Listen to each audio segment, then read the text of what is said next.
নয়, আমাদের মূল টার্গেট হচ্ছে আল্লাহ রাজি হবে। বলুন সুবহানাল্লাহ। কে রাজি হবে? আল্লাহ।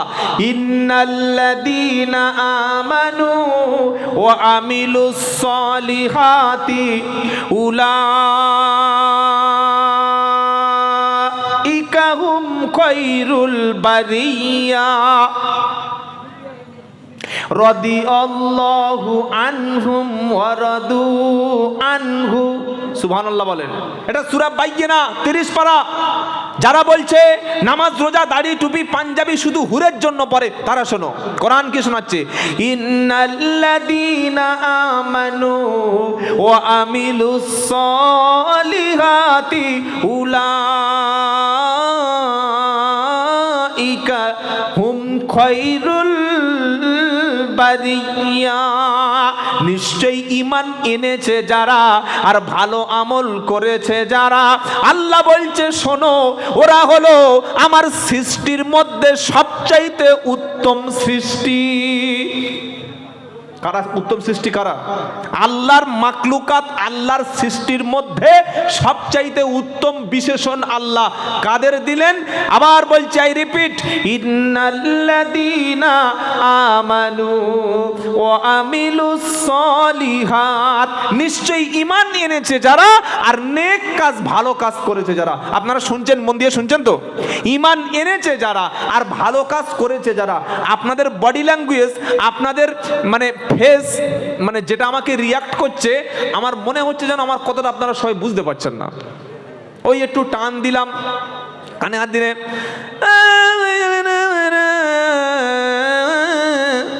সালা এটা জলসা বলে? কি হচ্ছে এটা? কোনো সাবজেক্ট নেই, কোনো বিশেষ মানে কোনো একটা মানে টার্গেট নেই, কোনো মিশন নেই, কোনো ভিশন নেই। কানে হাত দিয়ে চোখ মুজে মা জানে রা খালা জানে রা, কি সব কি? আর ওই সব বসে বসে সুবহানাল্লাহ। পাগলা কথাকার। সিস্টেম চেঞ্জ করুন। আজকে জলসাতে লোক হয় না, লোকটা কেন হবে? লোকটা কি শুনতে আসবে? তোমার এই কানে হাত দিয়ে এই সমস্ত ভণ্ডামি শুনতে আসবে নাকি? আপডেট যুগ, ডিজিটাল যুগ, 5G যুগ। মানুষ মোবাইলে বসে বসে এখন পড়াশোনা করছে, গবেষণা স্মার্টফোনে হচ্ছে। কেন আপনার বসে বসে সমস্ত বাজে কথা শুনতে আসবে? যখন জলসা দেবেন, আমি আব্দুল্লাহ জুবায়ের বলছি, কটা কথা মনে রাখুন। 1 নম্বর হলো, কোন বক্তাকে ইনভাইট করার আগে তিনি কোন সাবজেক্টের উপরে এক্সপার্ট, বিশেষ তার দক্ষতা আছে, অ্যাবিলিটি আছে, এটা জেনে নিয়ে সেই বিষয়ে পড়াশোনা করে এসে বক্তব্য করতে বলুন। কি বলছি কথা বুঝতে পারছেন না? হাজার হাজার টাকা আমাদের পিছনে দিচ্ছেন মুখ দেখার জন্যে। আমরা কি ওই ফিল্ম স্টার নাকি? আমরা সে ওই মেসির মতো একবার ঘুরে চলে যাব আর ওই ভাঙচুর করে সব লোক চলে যাবে? কথা বলছে না? কি গো, আপনারা আমার মুখ দেখতে আসেন না, আপনারা কিছু শুনতে আসেন। তাহলে একটা বক্তাকে যখন আপনি দাওয়াত করছেন, তাকে আপনি বলবেন না যে এই সাবজেক্টের উপরে আপনি কথা বলুন। হ্যালো হুজুর, টাকা কত? কতক্ষণ থাকবেন? 2 ঘন্টা। কত টাকা? অ্যাডভান্স করে দিলাম, চলে আসুন। খাওয়াচ্ছে, দিচ্ছে, মাল পালিয়ে যাচ্ছে। জাতির কাঁচা বাঁশ দিয়ে চলে যাচ্ছে, বুঝতে পারছেন না? শুনতে পেয়েছেন? এজন্য যখন কোনো বক্তাকে দাওয়াত করবেন, আগে তাকে একটা বিষয়ের উপরে আলোচনা করতে বলবেন, নাম্বার 1। 2 নম্বর হলো, এই যে সারা রাত ব্যাপী হোল নাইট প্রোগ্রাম, এটা ইসলামিক সভা হতে পারে না। কেন? এটা শুনলে অনেকের কষ্ট হবে। রাত যখন 12টা থেকে 1টা বাজে, তখন সময়টা কিন্তু আর সভা, জলসা, ধর্মীয় আলোচনা শোনার সময় নয়। তখন সময়টা কিসের? ঘুমের। তখন সময়টা কিসের? ঘুমের। আপনি ইসলাম পালন করে বলছেন আর আপনি গোটা এলাকায় সব জায়গায় মাইক দিয়ে রাত 1টা, 1:30, 2টোর সময় চাঁচা চাঁচা ফুল ভলিউমে আওয়াজ হচ্ছে। একজন বাচ্চা, সে অসুস্থ, সে ঘুমাতে পারছে না। একটা প্রেগনেন্ট মা আছে, তার পেটে বাচ্চা, আসন্ন প্রসবা বাচ্চা হবে, সে ঘুমাতে পারছে না, কষ্ট হচ্ছে। আর একটা হার্টের রুগী আছে, সে ঘুমাতে পারছে না। একজন অমুসলিম ভাই, তারও সমস্যা হচ্ছে। এই যে হোল নাইট সারা রাতের প্রোগ্রাম, যদি নেক্সট ইয়ারে প্রোগ্রাম করেন, এই প্রোগ্রামের কর্মসূচি 12টা থেকে 1টা, খুব বেশি হলে 1.5টা থেকে 2টোর মধ্যে শেষ করে দেবেন। আসাম, ত্রিপুরা, উড়িষ্যা, ঝাড়খণ্ড, বিহার এবং ওয়েস্ট বেঙ্গলের প্রত্যেকটি জেলায় যা ঘুরে দেখেছি, আমাদের দক্ষিণ 24 পরগনা, উত্তর 24 পরগনা, পূর্ব মেদিনীপুর আর নদিয়া ডিস্ট্রিক্টের কয়েকটা পুলিশ স্টেশন থানা ছাড়া পশ্চিম বাংলা, আসাম, উড়িষ্যা, বিহার, ঝাড়খণ্ডে কোনো জায়গায় সারা রাত প্রোগ্রাম হয় না। 12টা বেজে গেল, প্রোগ্রাম শেষ, খাওয়া দাওয়া করলো, মানুষ ঘুমিয়ে গেল, ফজরের নামাজ পড়লো। এই যে সারা রাতের প্রোগ্রাম, আরো 2-3টে মানে বক্তা তারা শুয়ে আছে, আমি যাব, আরেকজন আসবে, তো রাত 12টার পরে আপনার কে প্রোগ্রাম শুনবে? এগুলো ভাবুন। সময় হিসাবে আমাদের উপযোগী বক্তব্য, উপযোগী কথা বলতে হবে। 3 নম্বর হলো, জলসা দিয়েছেন, কোরআনের মজলিস দিয়েছেন, সওয়াব আছে, কিন্তু নারী আর পুরুষের অবৈধ দেখা সাক্ষাৎ করানো কি পরিস্থিতি! আমি তো এসে দেখলাম তখন প্রায় 8:45, 8:30, 8:45 বাজে, 9:10। মানে এত অসভ্য অশালীন পোশাক মেয়েরা পরেছে, আর তারা অবাধে ঘোরাঘুরি করছে, আর নারী পুরুষ নারীর দিকে তাকিয়ে আছে, মজা নিচ্ছে, কেউ এনজয় করছে, কেউ নাম্বার নিচ্ছে। মানে যত রকমের হারামি, যত রকমের জেনা, যত রকমের সমাজ বিরোধী, ইসলাম বিরোধী কাজ কোরআনের মজলিসে মুসলমানদের টাকায় সেই কাজগুলি চলছে। চলেছে না চলেনি? এখনো হয়তো হচ্ছে, গিয়ে দেখে আসুন। হয় জলসা দেবেন, আর তা না হলে ভালো করে মেলা দিন। 2টোর মধ্যে একটা, হারাম আর হালাম, সভ্য এবং অসভ্য, শিক্ষিত এবং মূর্খ, জ্ঞান এবং মূর্খতা, আলো এবং অন্ধকার, এ দুটো কোনোদিন এক হতে পারে না। যদি কোরআনের মজলিস দেবেন তো কোনো রকমের হারাম অবৈধ মেলা দোকানপাট বসাবেন না। হ্যাঁ, 2-4টে লাইব্রেরি, বইয়ের দোকান ঠিক আছে, আর যদি মনে করেন যে একটা ভালো করে মেলা বসাবো, তাহলে আরো ভালো করে করুন, 2টোর মধ্যে একটা হোক। এটা শুনে অনেকের হয়তো জ্বলে যাবে, ফেটে যাবে, কিছু করার নেই, পয়সা দেবে না, কি আছে? কত জায়গায় বলেছি, বলে পয়সাই দেয়নি, খাওয়াই দেয়নি, আমি মরে যাইনি। কিন্তু যেটা আমার সামনে মনে হয়েছে অসত্য, যেটা খারাপ মনে হয়েছে, এটা আমি বলবো।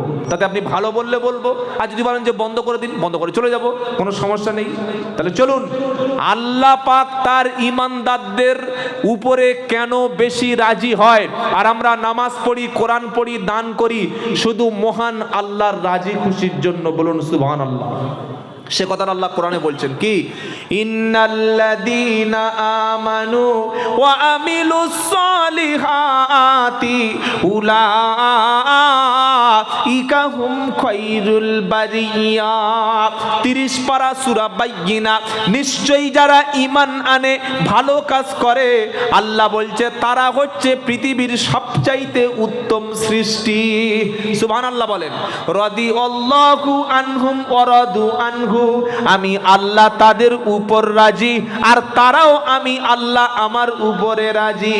আমরা নামাজ পড়ি, কোরআন পড়ি, দান করি, একমাত্র উদ্দেশ্য হলো আল্লাহ পাবো। কি পাবো বলেন? জোরে বলেন, আল্লাহ পাবো। আর আল্লাহ যখন পেয়ে যাব আখেরাতে, তখন আমরা সব পেয়ে যাব। সুবহানাল্লাহ বলেন। আল্লাহকে যদি আমরা পেয়ে যাই, আল্লাহকে যদি রাজি করতে পারি, ও হুরও থাকবে, জান্নাতও থাকবে, সব কিছু থাকবে। আর অনেক মানুষ মনে করে হুর মানে খুব সুন্দরী দেখতে নারী। কি বুঝলেন? হুর মানে নারী না, হুর মানে হচ্ছে আল্লাহ জান্নাতি মোমেন ব্যক্তিদের জন্য তার পবিত্র সঙ্গিনী দান করবেন, পবিত্র সাথী দান করবে। হুর মানে কি বলেন? পবিত্র সঙ্গিনী, পবিত্র সাথী। পুরুষ যেমন নারী হুর পাবে, ঠিক একজন মা, একজন বোন, একজন মোমেনা নারী যখন জান্নাতে যাবে, আল্লাহ তাকে মনোরঞ্জনের জন্যে, তার মনের সন্তুষ্টির জন্যে পুরুষ হুর করে আল্লাহ তাকে দিয়ে দেবেন। বলুন সুবহানাল্লাহ। এটা আল্লাহ বোঝাতে চেয়েছেন। আর আমরা অনেকে বলি যে মোল্লা মৌলবীগুলো খেলে ওই নামাজ পড়ো, রোজা করো, কেন? বলে 72টা হুর পাবো বলে। শুধু পুরুষ নয়, পুরুষ এবং নারী সবার জন্য আল্লাহ একই ওয়াদা রেখেছেন। পুরুষ যেমন নারী পাবে, নারীদের জন্য আল্লাহ তাদের পছন্দ মতো তাদের সঙ্গিনী হুরও বানিয়ে দেবে। বলুন সুবহানাল্লাহ। তো আল্লাহ এখানে কি ওয়াদা করছেন ইমানদারদের জন্য, ওয়াদাল্লাহুল মুমিনিনা ওয়াল মুমিনাতু জান্নাতিন তাজরি মিন তাহতিহাল আনহার খালিদিনা ফিহা ওয়া মাসাকিনু তাইয়্যিবাতান ফি জান্নাতি আদ ওয়া রিদওয়ানুম মিনাল্লাহি আকবার যালিকা হুয়াল ফাওজুল আযীম। সূরা তাওবার ৭২ নম্বর আয়াতে আল্লাহ বলছেন মুমিন পুরুষ এবং মুমিন নারী তাদের জন্য আমি আল্লাহ জান্নাতের ওয়াদা করেছি, যে জান্নাতের মধ্যে তারা থাকবে আর জান্নাতের তলদেশে থাকবে ঝর্ণা, 4টে ঝর্ণা। কটা ঝর্ণা জোরে বলেন? জান্নাতের তলায় থাকবে ঝর্ণা। কি কি ঝর্ণা? কোরআন শোনাচ্ছে মাসালুল জান্নাতিল্লাতী উইদাল মুত্তাকুন ফিহা আনহারুম মিন মাইন গায়রি আসিন ওয়া আনহারুম মিন খামরিল লাদ্দাতিল লিশারিবিন ওয়া আনহারুম মিন লাবানিল লাম ইয়াতাগায়্যার তা'আমুহু ওয়া আনহারুম মিন আসালিম মুসাফফা ওয়া লাহুম ফিহা মিন কুল্লিস সামারাত। 26 নম্বর পারা 7 নম্বর পৃষ্ঠা 7 নম্বর লাইনের 15 নম্বর আয়াত, সূরার নাম মুহাম্মদ। কোরআন শোনাচ্ছে আমি আল্লাহ জান্নাতি মুমিন ব্যক্তিদের জন্য যে জান্নাতের প্রতিশ্রুতি দিয়েছি সেটা কেমন হবে?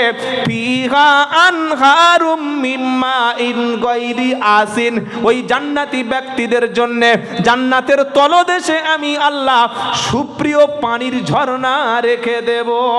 ওয়ানহারুম মিন লাবানিল লাম ইয়াতাগায়্যার তা'আমুহু, আমি আল্লাহ তাদের জন্য দুধের নহর রেখে দেব, তাদের জন্য একটা মদের নহর রেখে দেব, তাদের জন্য আমি আল্লাহ একটা মধুর নহর রেখে দেব। কটা ঝর্ণা? 4টি। বিশুদ্ধ পানি, একটা দুধের, একটা মদের আর একটা মধু। আবার অনেকে বলবে হুজুর তাহলে তো আপনি মদ বললেন, তো দুনিয়ায় খেলে সমস্যাটা কি? আরে শুনছেন আপনারা? আর জান্নাতে সেই আল্লাহ আমাদের দেবে, তার দুনিয়া একটু খেয়ে প্র্যাকটিস করি, তাই তো নাকি? হ্যাঁ, সেই তো জান্নাতে খাবো। তো ওই মাল আর এই মাল দুটো এক করলে হবে?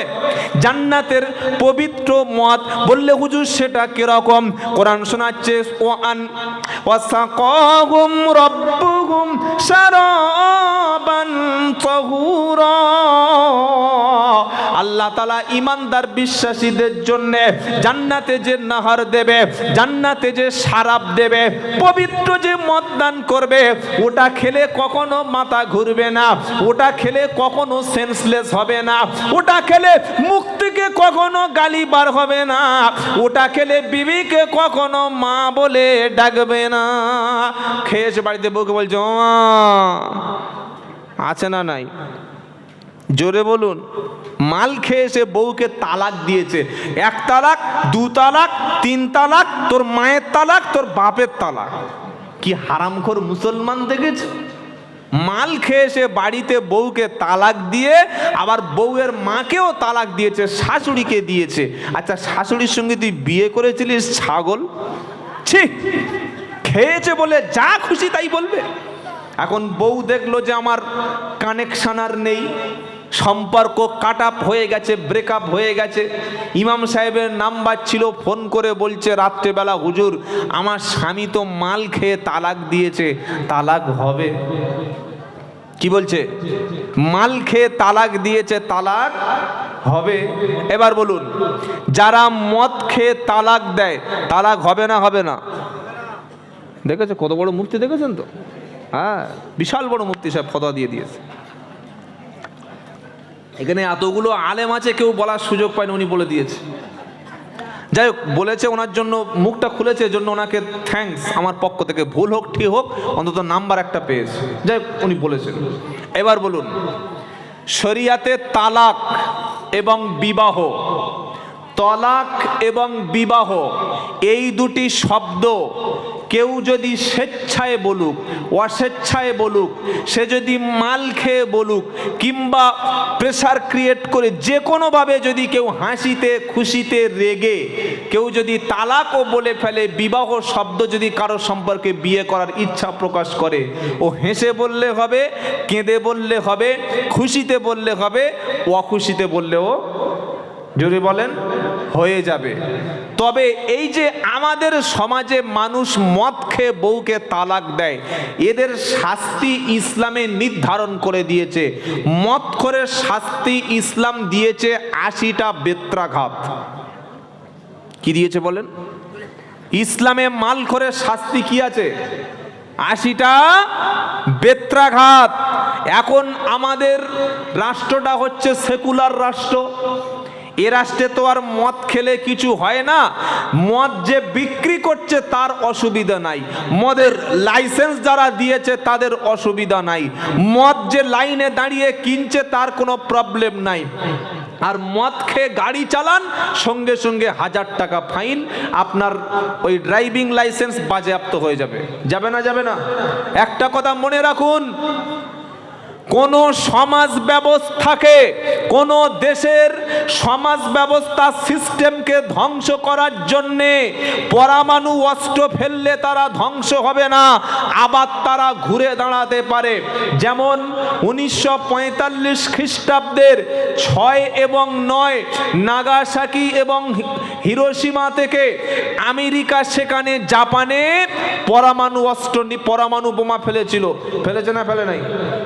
জাপানকে ধ্বংস পর্যন্ত করে দিয়েছিল। কিন্তু আজকের জাপান ঘুরে দাঁড়িয়েছে। আমাদের ভারতবর্ষ বা শ্রীলঙ্কা অন্যান্য রাষ্ট্রের চাইতে জাপান তারা অনেক উন্নতি করতে পেরেছে। এবার বলুন, কোন দেশকে, কোন জাতিকে ধ্বংস করার জন্য পরমাণু অস্ত্রের চাইতে আর একটা মারাত্মক ক্ষতিকারক বস্তু আছে, আর একটা মারাত্মকভাবে ধ্বংস করা যায়। সেটা কিভাবে সম্ভব জানেন? সেটা হলো কোন দেশের কোন সমাজ ব্যবস্থার যদি যুবকদের, ইয়ং সোসাইটি, ইয়ং যারা জেনারেশন, তাদেরকে যদি ধ্বংস করে দেওয়া যায়, তাদেরকে যদি শেষ করে দেওয়া যায়, ওই জাতিটা, ওই দেশটা, ওই রাষ্ট্রটা, ওই সমাজ ব্যবস্থাটা, ওই সোসাইটিটা, ওই দেশটা চিরতরে ধ্বংস। কোন দেশ? যে দেশের ইয়াং সোসাইটি, ইয়াং জেনারেশনকে ধ্বংস করে দেওয়া সম্ভব হয়েছে। এবার একটা কথা বলি, আমি কারোর বিরুদ্ধে, কারোর পক্ষে, কোনো ধর্মের বিপক্ষে, কোনো ব্যক্তির বিরুদ্ধে বলতে আসিনি। যেটা ইনসাফ, যেটা ন্যায়, সেটাই বলতে এসেছি। এবার বলুন, কোনো দেশ ধ্বংস করে দেওয়ার জন্যে, কোনো সমাজ ব্যবস্থার কোমর ভেঙে ফেলার জন্যে কাদের ধ্বংস করলে সমাজ ধ্বংস হবে? বললাম দুবার, বলুন কাদের বলেছি? যুবকদের, ইয়ং জেনারেশন, ইয়ং সোসাইটি। এবার ইয়ং জেনারেশন বা যুবক যারা, যুবতী যারা, তাদের ধ্বংস করার জন্য কি লাগবে জানেন?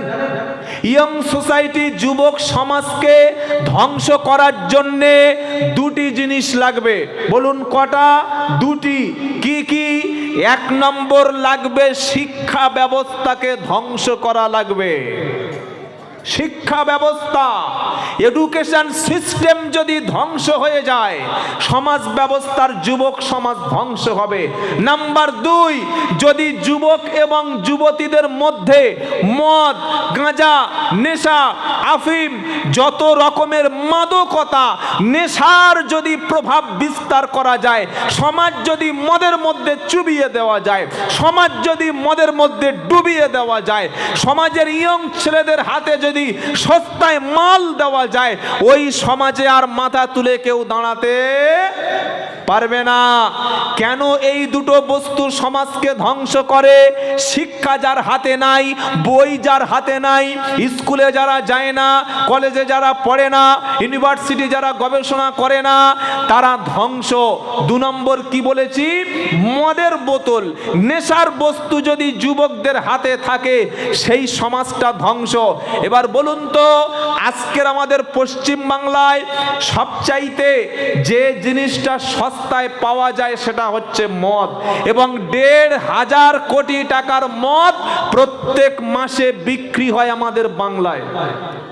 কত টাকা? 1,500 কোটি টাকা, এটা মিনিমাম। আর ম্যাক্সিমাম হলে আরো অনেক বেশি। 1 জানুয়ারি, 25 ডিসেম্বর, 31 নাইটে আরো অনেক যখন অন্যান্য পর্ব চলে তখনও মদ প্রচুর বিক্রি হয়। প্রতি মাসে বাংলার ইনকাম মদ বিক্রি করে 15 থেকে 1600 কোটি টাকা। কি বলছি কথা বুঝতে পারছেন? কারা খাচ্ছে? বাচ্চারা খাচ্ছে, বুড়োরা খাচ্ছে, খাচ্ছে ইয়ংয়েরা। আর সমাজ ব্যবস্থা ধ্বংস করার জন্য শিক্ষাটা ধ্বংস করে দাও। আপনি স্কুলে চলে যান, হাই স্কুলে চলে যান, খাবার পাবেন, মিড ডে মিল পাবেন, পোশাক পাবেন, স্কলারশিপ পাবেন। শিক্ষক কিন্তু স্কুলে পাবেন না।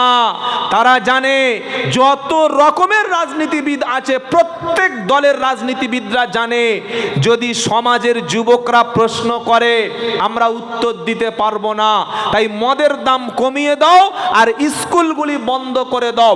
2007 থেকে 2021, 2007 থেকে 2021 এই 13-14 বছরে পশ্চিম বাংলায় প্রায় 10,000-এর বেশি শিক্ষা কেন্দ্র বন্ধ করা হয়েছে। কি বলছি কথা বুঝতে পারছেন? এই ক্ষতিটা কাদের হচ্ছে?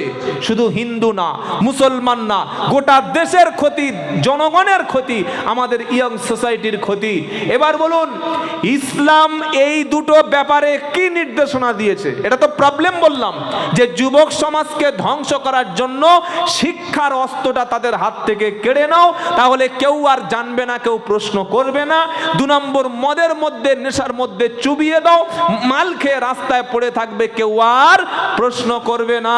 এই যে কঠিন কঠিন পরিস্থিতির মধ্যে যুবক সমাজ চলে গেছে।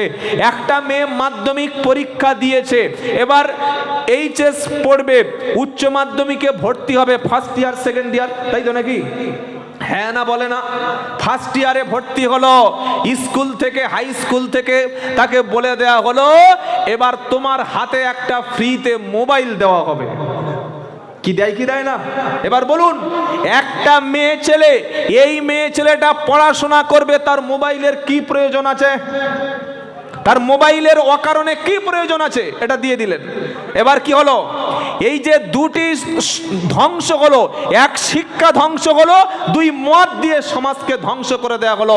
ইসলাম এই দুটি ব্যাপারে আপনাকে কি দিক নির্দেশনা দিয়েছে সেটুকু শুনুন। আসমান থেকে প্রথম যে কথা, প্রথম যে বক্তব্য, প্রথম যে ভার্সন, প্রথম যে লেকচার বিশ্ব নবীর উপরে আল্লাহ দিয়েছিলেন, ওই কথাটা কি ছিল জানো? ওটা দাড়ি রাখো, কোরআন পড়ো, নামাজ পড়ো, ওযু করো, গোসল করো, তারপরে ওই কুরবানি করো, হজ করো, বোরকা পরো, যাকাত দাও। পড়া ছাড়া ইসলাম প্রথমে অন্য কোনো বক্তব্য জাতির কাছে পেশ করেনি। ইসলাম সর্বপ্রথম এই পৃথিবীর মানুষদেরকে মানুষ বানানোর জন্য প্রথম যে কথাটা ইসলামে এসেছে সেটা হচ্ছে তোমাকে পড়তে হবে। সেটা কি বলেন? তোমাকে পারা নাম্বার 30, সূরার নাম আলাপ। নবী তখন কিছু পড়তে জানেন না, কিছু পড়তে পারেন না, তার পৃথিবীর কোনো এডুকেশনাল কোয়ালিফিকেশন নাই, অথচ আল্লাহ তাকে বিশ্বগুরু, বিশ্ব নেতা বানিয়েছেন। সুবহানাল্লাহ বলুন। মুহাম্মাদের বয়স কত? 40 বছর 11 দিন। তিনি পৃথিবীতে, আল্লাহ তাকে কেন পড়ায়নি? আপনার যে কোনো স্কুলের ছাত্র হাই স্কুলে পড়তে গেছে, তার স্যার জিজ্ঞাসা করছে, হ্যাঁ রে তোর নাম কি? বলছে মোহাম্মদ সাইফুল্লাহ। তোদের নবীর নাম কি? বলছে আমাদের নবীর নাম মোহাম্মদ সাল্লাম। তো বলছে মোহাম্মদ সাল্লাম কি মাধ্যমিক পাস? বলছে মোহাম্মদ সাল্লাম মাধ্যমিক পাশে? কি প্রশ্ন?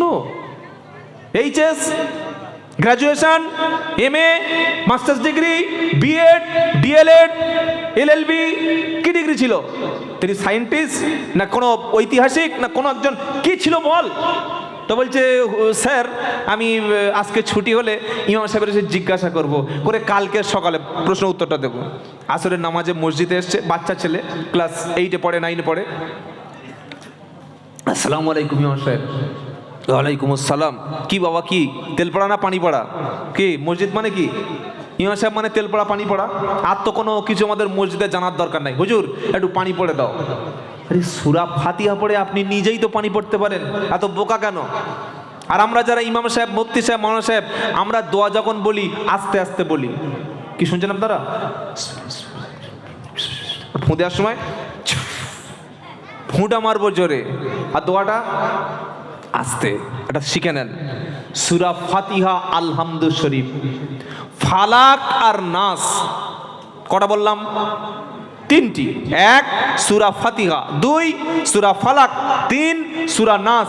আর একটা দোয়া একদম তৃতীয় পারা প্রথম পৃষ্ঠায় আছে, আয়াতুল কুরসি।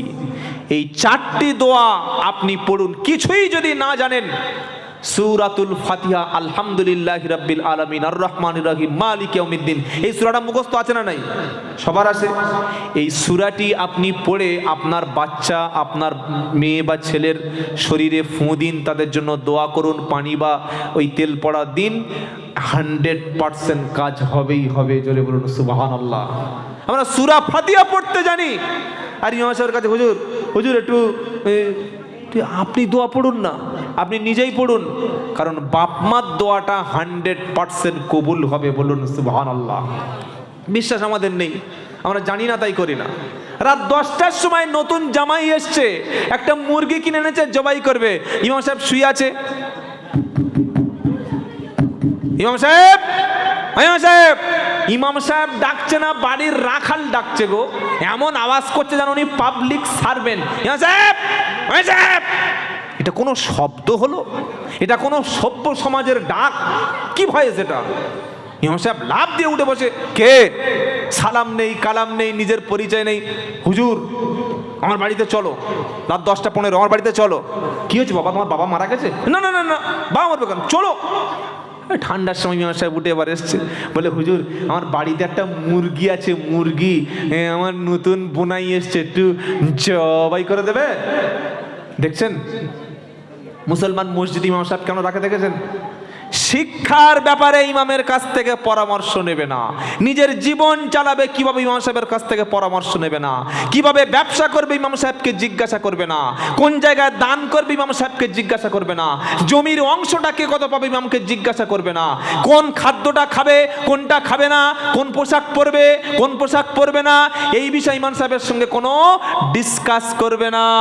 রাত 10:15 ঠান্ডার সময় ডেকে এনে বলছে, হুজুর মুরগি জবাই করে দাও। আমার মনে হয় মুরগির সঙ্গে মুরগির মালিকেরও একবার টেস্ট করে দেখি কেমন লাগে। আরে বিসমিল্লাহ আল্লাহু আকবার, এটা জানেন না কে আছেন বলুন? তোরা আবার ফের সেই শুরু করেছিস, তো বিষাক্ত মাল দেখা পাচ্ছি আমি। বিসমিল্লাহ আল্লাহু আকবার জানেন না এমন কেউ আছেন? হ্যাঁ বা না বলুন, আমি উত্তর চাইছি। কথা বলে না। বিসমিল্লাহ আল্লাহু আকবার জানেন না এমন কেউ আছেন কি? থাকলে বলুন যে নেই। সবাই বিসমিল্লাহ আল্লাহু আকবার জানি। মুরগি হোক, ছাগল হোক, চতুষ্পদ প্রাণী হোক, কোনো হালাল কোনো বৈধ প্রাণী জবাই করার সময় বিসমিল্লাহ আল্লাহু আকবার বলে কেবলামুখী পশ্চিম দিকে মুখ করে জবাই করলে ওটা হালাল। হোক ছাগল, হোক দুম্বা, হোক বকরি, হোক যে কোনো হালাল প্রাণী, বিসমিল্লাহ আল্লাহু আকবার বলে যে কেউ জবাই করলে হালাল হবে। বলুন সুবহানাল্লাহ। শিক্ষা নেই আমাদের মধ্যে। রাত 10টার সময় ডেকে নিয়ে আসে মুরগি জবাই করাচ্ছে, মানে মুরগি জবাইয়ের ইমাম। কি বলছে কথা বুঝতে পারছেন না? কথাগুলো ভাবুন। এইবার ইমাম সাহেব আসরের নামাজ পড়ে বার হয়েছে, এই ছাত্র জিজ্ঞাসা করছে, হুজুর আচ্ছা মুহাম্মদ সাল্লামের এডুকেশনাল কোয়ালিফিকেশন কি ছিল? উনি কি গ্র্যাজুয়েট? উনি কি MA? উনি কি উচ্চ মাধ্যমিক দিয়েছিলেন? মুহাম্মদ সাল্লাম মাধ্যমিক দিয়েছেন? তোর এক থাপ্পড়ে দাঁত ফেলে দেবো। বেয়াদব ছেলে। মুহাম্মদ সাল্লাম মাধ্যমিক পাস করতে যাবে কেন? তিনি গ্র্যাজুয়েট হতে যাবে কেন? তিনি MA করতে যাবে কেন? তিনি নবী। বললে ও তাহলে মুহাম্মদ সাল্লাম লেখাপড়া জানেন না, মূর্খ, এরকম বলছে। নাউজুবিল্লাহ। উনি শিক্ষা জানেন না? বলছে না, উনি লেখাপড়াই জানেন না। আচ্ছা এই যে 8 পাস 9 পাস ছাত্রটা বা মাধ্যমিক পাস একটা মুসলিম ছেলে ইমাম সাহেব যে জবাব দিয়েছে, এই জবাবে সে কি স্যাটিসফাইড হবে? বলুন।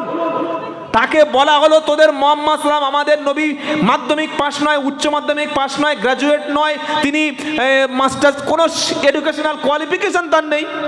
তাহলে আমার ঘরের মুসলিম ছেলে, তার মনের মধ্যে কি ধারণা যে মুহাম্মদ সাল্লাম পুরো মূর্খ, তিনি লেখাপড়া জানেন না, একেবারে 0 এটা ভাববে না? ভাববে না? এটা ভাববে কি ভাববে না? এবার স্কুলে তার পরের দিন গেছে, স্যার বলছে এই সাইফুল্লাহ ওঠ, বল তাদের মোহাম্মদ সাল্লাম কতটা লেখাপড়া জানে বল। বলছে স্যার আমাদের মোহাম্মদ মূর্খ গো, লেখাপড়া জানতেন না গো, নিজে হাতে লিখতে পারতেন না গো, তিনি নিজে